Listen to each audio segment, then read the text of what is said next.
A finales del siglo III a.C., la península ibérica es el escenario donde las dos naciones más poderosas del Mediterráneo, Roma y Cartago, pugnarán por obtener la hegemonía. En el año 219 a.C., el cartaginés Aníbal toma la ciudad de Sagunto, aliada de Roma, dando comienzo la Segunda Guerra Púnica. Finalizada la guerra de manera victoriosa para Roma, esta pretende hacerse con el control de los ricos territorios mineros de la península. Así, hacia el 201 a.C. ya controla una amplia franja a lo largo del Mediterráneo y hasta la Andalucía occidental, con ciudades como Barcino, Tarraco, Cartago Nova o Gades.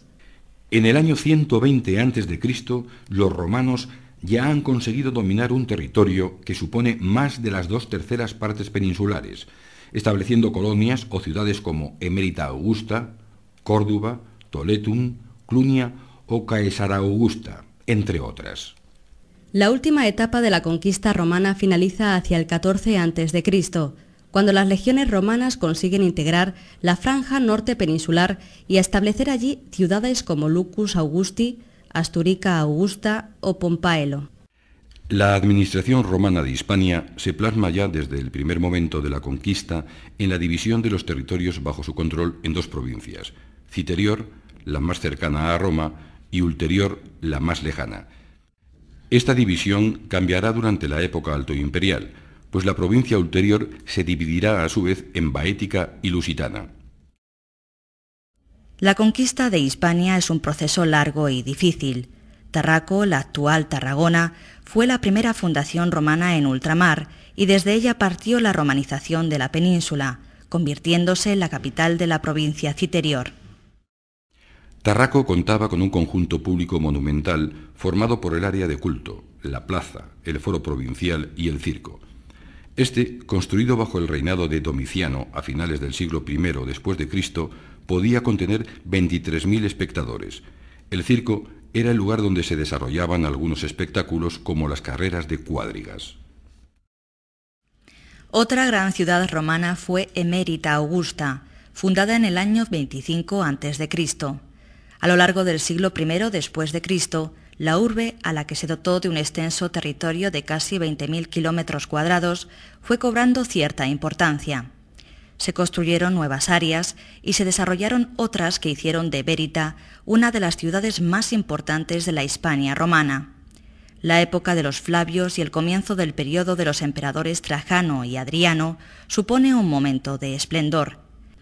Es entonces cuando se acometen considerables proyectos de reforma en los más señalados monumentos de Emérita, el teatro y algunos edificios del foro municipal. Esta reactivación monumental se plasmó en la construcción de lujosas residencias como las casas de la Torre del Agua y del Mitreo.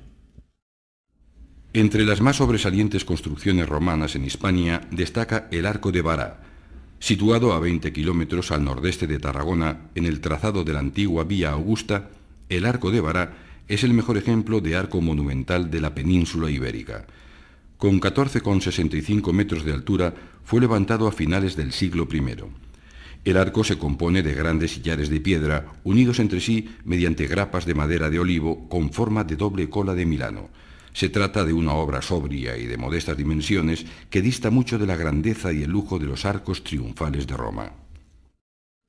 Una de las más destacables consecuencias de la presencia romana en la península ibérica a lo largo de 6 siglos fue el desarrollo de un amplio programa de obras públicas. Así, crearon una extensa red de carreteras, muchas de las cuales aún hoy perviven. También edificaron construcciones para el ocio, como teatros, anfiteatros o circos.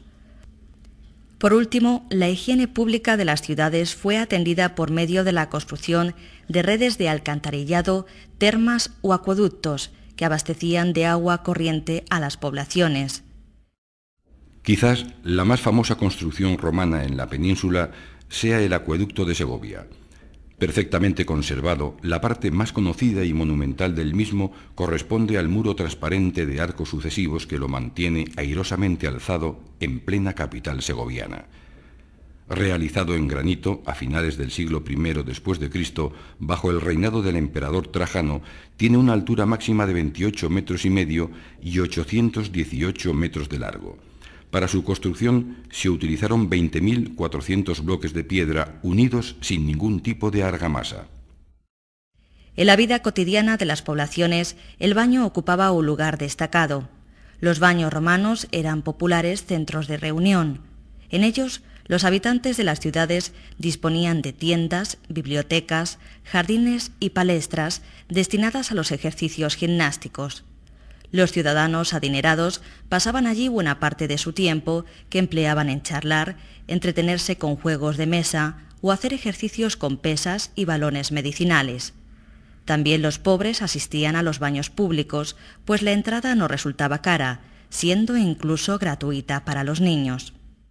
A medida que la romanización de Hispania fue consolidándose, el territorio fue dividido en nuevas unidades administrativas. Así, la provincia Citerior integrará 7 provincias o conventus que toman sus nombres de la capital correspondiente: Tarraco, Cartagonova, Caesarea Augusta, Clunia, Astúrica, Bracara y Lucus.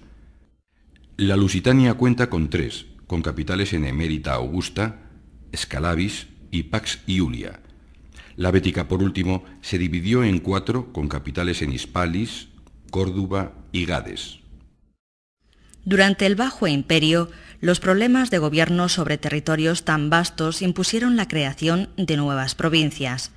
La antigua provincia Citerior fue dividida en 3 partes: Tarraconensis, Cartaginensis y Galaecia, mientras que la Lusitania y la Baética permanecerán como hasta entonces.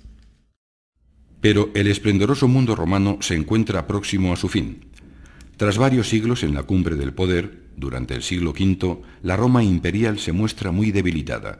Las fronteras del imperio están amenazadas por pueblos que los romanos llaman bárbaros, extranjeros, con costumbres y lenguas distintas. La debilidad de Roma acabará por ceder ante el empuje de estos pueblos, siendo también Hispania uno de sus objetivos. Hispania será también el objetivo de estos pueblos bárbaros. En el año 409, la invasión del Imperio Romano afectará a Hispania, la provincia más occidental. Suevos, vándalos y alanos penetrarán en la península y se expandirán por su territorio en busca de sus ricas y fértiles tierras y ciudades. Los visigodos, asentados como pueblo aliado de Roma en el sur de la Galia, recibirán el encargo de controlar a suevos, vándalos y alanos. Es así como se produce su entrada en Hispania, estableciendo una corte en Toledo desde la que gobiernan sobre una población mayoritariamente hispano-romana. Con el tiempo, serán los visigodos quienes controlen todo el territorio hispánico.